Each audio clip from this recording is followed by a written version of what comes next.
Akala nila, pag nasunod nila yung utos, pupunta na sila sa langit. Ligtas na sila.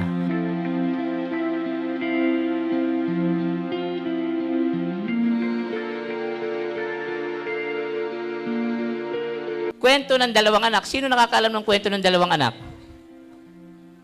Wala, hindi ninyo alam. O sige, ganito ha. Si tatay, meron siyang ubasan. May taniman siya. Sino sa inyo nakatikim na ng ubas? Ayan, yan. Maganda. Yeah.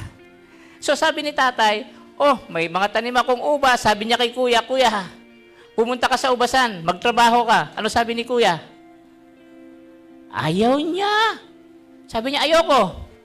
Pero maya-maya, mali yata yung sagot ko kay tatay sabi ni kuya. Pumunta siya. Maski sinabi niya, ayoko, pumunta siya.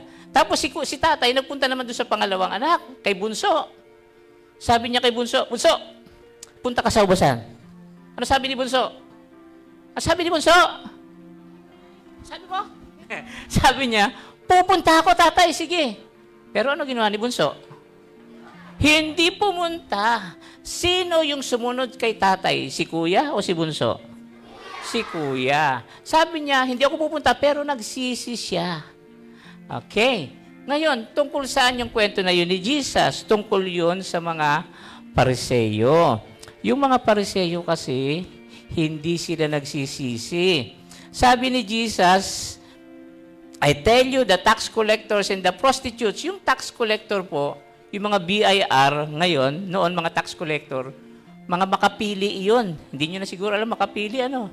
Si tatay na siguro nakakaalam na makapili. Yung makapili po, nung panahon ng Hapon, na hindi pa ako buhay, sila yung mga Pilipino na nagsusuot ng bayong. Tapos tinuturo nila, eto, guerrilla, guerrilla, guerrilla. Yun yung makapili. Nung panahon ni Jesus, yung mga tax collector, sila yung mga traidor sa bansa nila. Kasi nangungulit sila ng buwis, kinukuhaan nila ng buwis yung mga Israelita, tapos ibinibigay nila sa mga Romano. Yung Israel kasi noon, sakop ng Roma. Kagaya ng panahon ng Hapon sa atin, sakop tayo ng mga Hapon. So ngayon, ang tingin ng mga tao sa mga Pariseo ay sa mga tax collector, masasamang tao. Pero sabi ni Jesus, yung mga tax collector at yung mga prostitute, nung nangaral si Juan, naniwala sila. Pero kayo, mga hypocrite, mga pare, mga Pariseo, nagtuturo ng Bible, hindi kayo naniwala. Tapos, nung naniwala, nung sumunod na kay Juan, yung mga prostitute at yung mga tax collector, hindi pa rin kayo nagsisi, hindi pa rin kayo nainganyo sumunod sa kanya, nakikita niyo na sumusunod. Kaya, anong lesson po dito? Tungkol saan ang buhay Kristiyano? Truth number 1.